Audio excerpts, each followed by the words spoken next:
नमस्कार मित्रों, आप सभी का स्वागत है द स्ट्रैटेजिक फैक्ट्स विद आकाश में। और आज हम बात कर रहे हैं अमेरिका की। ये कहानी है सत्ता, अहंकार, संविधान और वैश्विक राजनीति की। कल्पना कीजिए, दुनिया की सबसे बड़ी अर्थव्यवस्था का राष्ट्रपति, एक ऐसा नेता जो खुद को डील मेकर कहता है, जो कहता है मैं अमेरिका को फिर से महान बनाऊंगा, लेकिन वही नेता आज अपने ही देश की अदालत से हार गया। जी हाँ, टैरिफ की तलवार जो ट्रंप ने पूरी दुनिया पर चलाई, वही तलवार अब उनके ही हाथ से छीन ली गई है। उन्होंने सोचा था चीन पर टैक्स लगाओ, भारत पर टैक्स लगाओ, यूरोप पर टैक्स लगाओ और अमेरिकी उद्योगों को बचाओ, लेकिन क्या हुआ?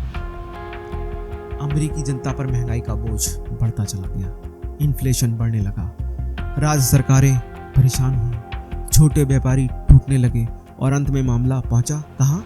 Supreme court. तो सुप्रीम कोर्ट ने क्या किया? 6-3 के ऐतिहासिक फैसले में कहा, राष्ट्रपति महोदय, ये अधिकार आपका नहीं, ये कांग्रेस का है। दोस्तों, आपको मैं बता दूं, भारत में कांग्रेस एक पार्टी का नाम है, लेकिन अमेरिका में संसद को कांग्रेस कहा जाता है। यह सिर्फ एक कानूनी हार नहीं थी, यह पावर बैलेंस का तमाचा था। अब सवाल उठता है, क्या ट्रंप ने अपनी ताकत से ज्यादा खेल खेलने की कोशिश की? क्या उन्होंने संविधान की सीमा लांघी? क्या अब अपनी झुंझलाहट छिपाने के लिए वे नए मोर्चे खोलेंगे? और सबसे बड़ा सवाल, क्या ईरान पर सीमित हमला या चीन का अचानक दौरा एक राजनीतिक ध्यान भटकाने की रणनीति हो सकती है? दोस्तों, आज का विश्लेषण सिर्फ विश्लेषण नहीं है, ये सत्ता में मनोविज्ञान को समझाने की कोशिश है। तो चलिए टैरिफ की कहानी को खोलते हैं, परत दर परत। तो ट्रंप की टैरिफ रणनीति का मास्टर प्लान क्या था दोस्तों, हम इसको समझते हैं। उसके कुछ ऑब्जेक्ट्स थे। पहला, अमेरिका का ट्रेड डेफिसिट कम करना। नंबर 2, मैन्युफैक्चरिंग को देश में वापस लाना।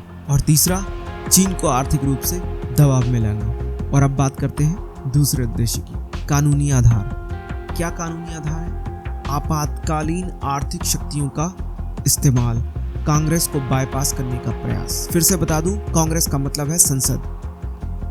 और तीसरा, राजनीतिक संदेश, मैं अमेरिका को किसी पर निर्भर नहीं रहने दूंगा, लेकिन नीति बनाना और उसका असर झेलना दो अलग बातें हैं। अब बात करते हैं, ये सारी नीतियों का जनता पे क्या असर हुआ, जनता क्यों नाराज हुई, असली समस्या कहां से शुरू हुई, अब उस पर पहुंचते हैं। उसका कारण था इंपोर्ट महंगे हुए, उपभोक्ता की वस्तुएं महंगी हुई।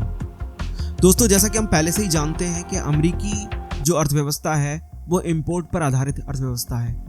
वो लोग अन्य देशों से सस्ता माल खरीदते हैं, उपभोग करते हैं। तो जब टैरिफ लगे तो चीज़ों के दाम बढ़े, इस वजह से इंपोर्ट महंगा हुआ, उपभोक्ता की वस्तुएं महंगी हुई, सप्लाई चेन डिस्टर्ब हुई, राज्यों का बजट प्रभावित हुआ। और अमेरिका के कई राज्यों ने कहा, यह नीति हमें आर्थिक रूप से नुकसान पहुंचा रही है। व्यापार संघों ने कोर्ट का दरवाजा खटकाया और फिर मामला सुप्रीम कोर्ट पहुंचा। तो दोस्तों, जो मैं स्टेप बाय स्टेप आपको कहानी बता रहा हूं, उसको आप समझ रहे होंगे। अब हम जरा आगे बढ़ते हैं। सुप्रीम कोर्ट का फैसला, संविधान बनाम राष्ट्रपति। सुप्रीम कोर्ट ने कि 9 जजों की बेंच बैठी, जिसमें 6-3 से फैसला अदालत ने दिया और कहा, टैरिफ लगाने का मूल अधिकार कांग्रेस का है। राष्ट्रपति आपातकाल का हवाला देकर स्थायी आर्थिक नीति नहीं बना सकते। यहां पर संविधान को बड़ा दिखाया गया, कांग्रेस को सबसे ज्यादा शक्तिशाली माना गया सुप्रीम कोर्ट के फैसले के आधार पर। शक्तियों का विभाजन लोकतंत्र की रीढ़ है। यह फैसला सिर्फ ट्रंप की नीति के खिलाफ नहीं था, यह संदेश था, अमेरिका में संस्थाएं अभी भी कार्य कर रही हैं, लोकतंत्र काम कर रहा है। ये एक बहुत महत्वपूर्ण फैसला है मित्रों। अगर अब तक का विश्लेषण आप लोगों को पसंद आया है तो प्लीज़ चैनल को लाइक कीजिए, सब्सक्राइब कीजिए और अपने कमेंट्स दीजिए। अब बात करते हैं कांग्रेस की भूमिका। कांग्रेस मतलब अमेरिकी संसद में। फिर से बता रहा हूँ, असली शक्ति कहाँ है, हम उस पर बात करते हैं। अमेरिका का संविधान स्पष्ट कहता है, टैक्स और टैरिफ लगाने का अधिकार विधायिका के पास है। राष्ट्रपति कार्यपालिका का प्रमुख है, विधायिका का नहीं। सुप्रीम कोर्ट ने यही दोहराया और इसी आधार पर अपना फैसला दिया। अब ट्रंप को या तो कांग्रेस बनानी होगी या वैकल्पिक रास्ता ढूंढना होगा मित्रों। काम ऐसे नहीं चलेगा। अब बात करते हैं प्लान बी की, विकल्पों के तलाश की। सूत्रों के अनुसार प्रशासन नए कानूनी प्रावधान तलाश रहा है। सीमित व्यापारिक प्रतिबंधों का विकल्प, विशेष सेक्टर आधारित टैक्स, लेकिन राजनीतिक नुकसान हो चुका है जिसका असर अगले इलेक्शन में जरूर अमेरिका में दिखाई देगा ट्रंप की पार्टी को। अब बात करते हैं चीन का दौरा, रणनीति या मजबूरी। अब अचानक चीन के साथ संवाद की बात, क्या यह व्यापार युद्ध को शांत करने की कोशिश है या यह दिखाने की कोशिश है देखिए मैं अभी भी वैश्विक नेता हूं। कौन दिखाना चाहता है मित्रों? Donald Trump.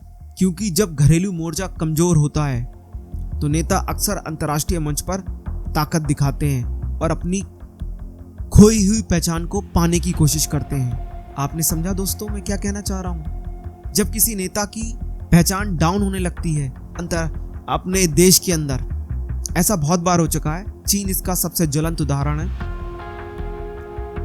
कोविड के दौरान जब हुआ तो गलवान वाला खेल हुआ था, वो सब अंतर्राष्ट्रीय पहचान को बनाने के लिए था, दिखाने की कोशिश थी अंतर्राष्ट्रीय मंच पर अपनी ताकत को। अब यही स्थिति ट्रंप के सामने है। मित्रों अब बात करते हैं, क्या विदेश नीति से ध्यान भटकाया जा रहा है?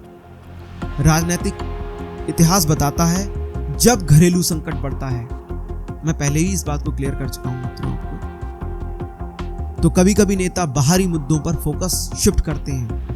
कुछ विश्लेषकों का मानना है ईरान पर सीमित सैन्य दबाव या मध्य पूर्व में आक्रामक बयानबाजी घरेलू आलोचना से ध्यान हटाने का तरीका हो सकता है। श्योरिटी के साथ नहीं कह सकते, लेकिन ये चलन में है। जब घरेलू स्तर पे किसी भी नेता की स्थिति भद्द पिटने वाली हो जाती है तो वो अंतर्राष्ट्रीय स्तर पे कुछ ना कुछ ऐसा करना चाहता है कि अपनी पहचान को, खोई हुई पहचान को पाले। ये वही कोशिश है।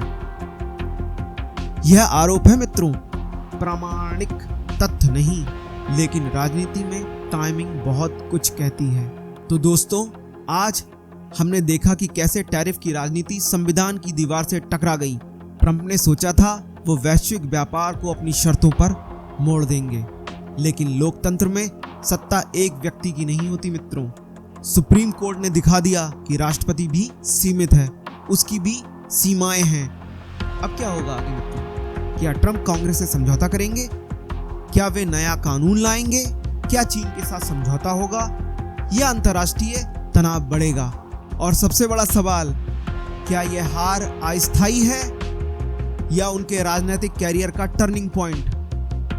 दोस्तों राजनीति सिर्फ नीतियों से ही नहीं, ईगो और इमेज की भी होती है, और जब इमेज को झटका लगता है तो नेता अक्सर बड़े कदम उठाते हैं। बड़े कदम कई और इशारा करते हैं। जैसा कि खबरों में है, आज की डेट में ईरान पे एक हमला होना निश्चित सा लग रहा है, क्योंकि जो स्थिति ट्रंप के साथ बनी है वो थोड़ी सी हास्यास्पद हो गई है और उनकी खुद की पोजीशन अपने ही देश में अब डाउन हो रही है। अब देखना होगा अगला कदम कितना बड़ा होता है। अगर आपको यह विश्लेषण पसंद आया हो तो चैनल को लाइक कीजिए, सब्सक्राइब कीजिए, वीडियो को शेयर कीजिए अपने मित्रों के साथ, और कमेंट में बताइए क्या आप मानते हैं सुप्रीम कोर्ट का फैसला सही है या ट्रंप को आर्थिक आपातकाल में अधिक शक्ति मिलनी चाहिए। आपसे विदा लेता हूं, मिलते हैं अगले एपिसोड में जहां हम फिर खोलेंगे कुछ वैश्विक राजनीति के नई परत। वंदे मातरम मित्रों, भारत माता की जय।